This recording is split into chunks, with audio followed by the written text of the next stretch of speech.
Lane and welcome to my kitchen. Well, today we just got in from church. This is Sunday and I have some baked spaghetti in the oven and I'm going to make an old recipe from the 1940s for dessert. It's going to be cherry dumplings. So let's go ahead and get this started. Okay, now for the cherries you're going to need one 15-ounce can of tart pitted cherries in water. Now these are cherries, they're not cherry pie filling. This is just the straight cherries. And like I say, this is a 15-ounce can. You're going to need 3/4 a cup of sugar. You're going to need a tablespoon of cornstarch. You're going to need a teaspoon of vanilla. And you're going to need 2 tablespoons of butter, and you're also going to need a cup of water, and that's for the cherries. Now for the dumplings, I've already put the butter in the bowl. We need 1 tablespoon of softened butter. We need 3/4 a cup of self-rising flour. Now self-rising flour, all that is flour that has the salt and the baking powder already in it. So if you don't have that and you have all-purpose flour, you can just add a couple of dashes of salt and a teaspoon of baking powder and it should work just as well for you. And we're going to need about 1/4 cup, maybe 1/4 cup plus 1 tablespoon of whole buttermilk. Okay, so I'm going to move you over to the stove and we're going to get this started. Okay, now in my saucepan I have added the sugar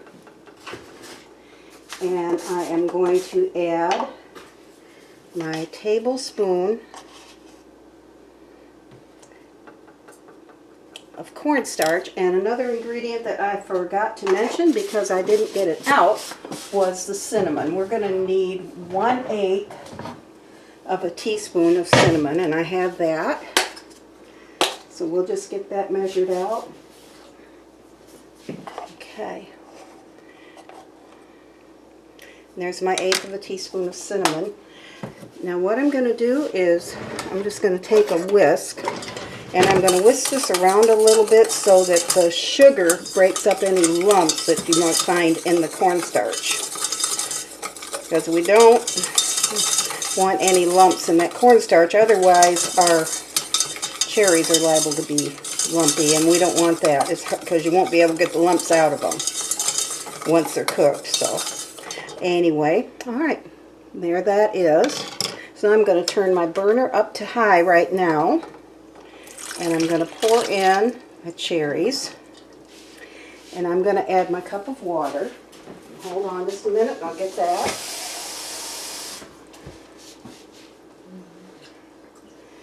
Okay, what I do is I fill up about my can about halfway with water, and that works out to about 1 cup.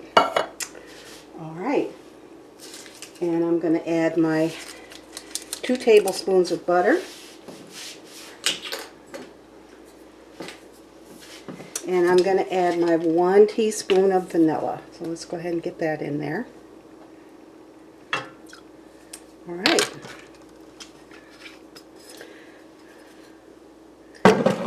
Okay, now let me get a spatula.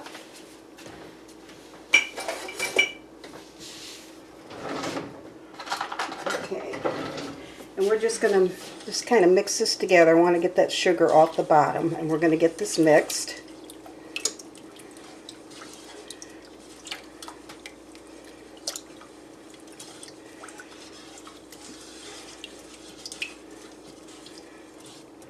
Okay, that is mixed pretty thoroughly right there, so I'm going to move that, lay that aside.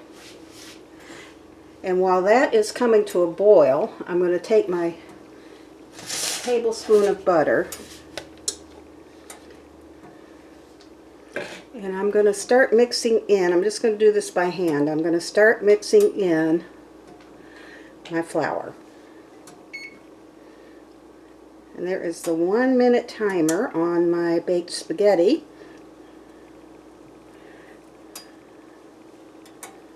Which means it'll be time to pull the aluminum foil off of it and let it brown for another 10 minutes or so in the oven. Okay, now you can see the consistency of that. I'll set this aside for a minute. And I'll be right back with you. I'm going to turn the camera off for a minute and take care of my other stuff, and I'll be right back. Okay, I'm back with you, and my cherries are just beginning to come to a boil. And I'm going to mix my 1/4 cup of buttermilk into my flour mixture. And again, just going to stir that together with my hands. And I see that that 1/4 cup was not quite enough, so let me set this down and I'll put a little more in it.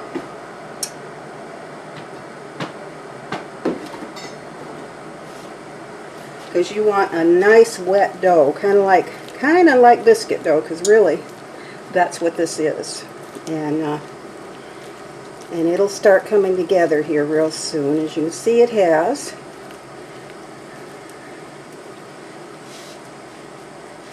And my cherries are coming to a boil, so let me clean my fingers off here.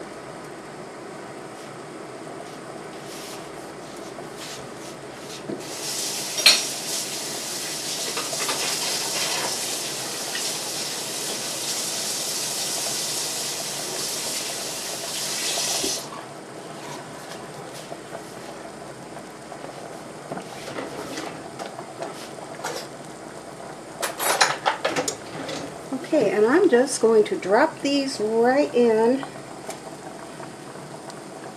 by the teaspoonful into my pot, right into these cherries. Now we're only going to use about a teaspoon because these are going to double in size pretty much when they're going to get quite a bit bigger. And yesterday I made some homemade vanilla ice cream that I'm going to serve with this.